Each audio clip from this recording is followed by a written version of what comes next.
My name is Matt Bozon. I'm the creative director at WayForward. I'm the director of the Shantae video game series, and that's what I do. You want me to do that again? So the story of how we went from Shantae Game Boy Color to Shantae Advance is Shantae was finished, but had not shipped yet. So we were already working on Shantae Advance for quite some time at this point. Shantae, the original, was very well reviewed. Sales were not good. So when we're taking the Game Boy Advance demo, which was about an hour and a half long, we'd start taking that to places. We go, well, here we go. And they go, how was the sales data for, how did Shantae the original do? We go, oh, not well at all. Do you want the new game? So it was a tough market. It was really difficult, and it was all retail driven. So there'd be too many creative compromises to either get it on a tiny, tiny cartridge, or maybe a cartridge where you couldn't save your progress. We just didn't want a less ambitious Shantae game. We wanted it to be the game that we wanted to make. So for those reasons, we just shut it down and archived all the files and put it away.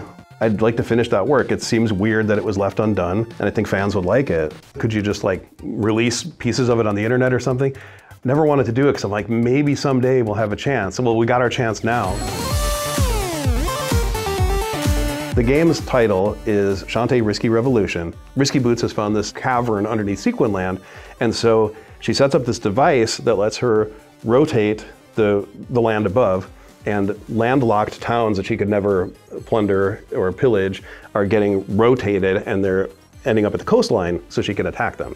So it's just a big silly idea, but you as the player get to control that. So you can shift the world around, it's like puzzle stuff, and you can ultimately foil Risky by using her machine against her, but in the meantime, it's fun to slide the layers.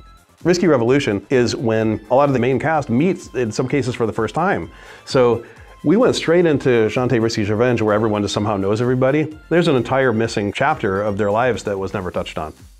One of the things we wanted to have in this game was the link cable support, which sounds funny today. It's fun, it's an experience you don't get anymore. You just need one copy of the game, it sends it out to 3 empty devices. It's lighthearted and fun and really silly, and I think players will like it. I mean, to make a Game Boy Advance game in like this year is crazy, but I think it's a better version of the game than it would have been if it had come out in 2003 or 2004. There's no way this game was coming back without limited run. I mean, this is the only way that this game would ever get into players' hands. To play an actual final, manufactured version in a box is gonna be super cool, and so I can't wait for that.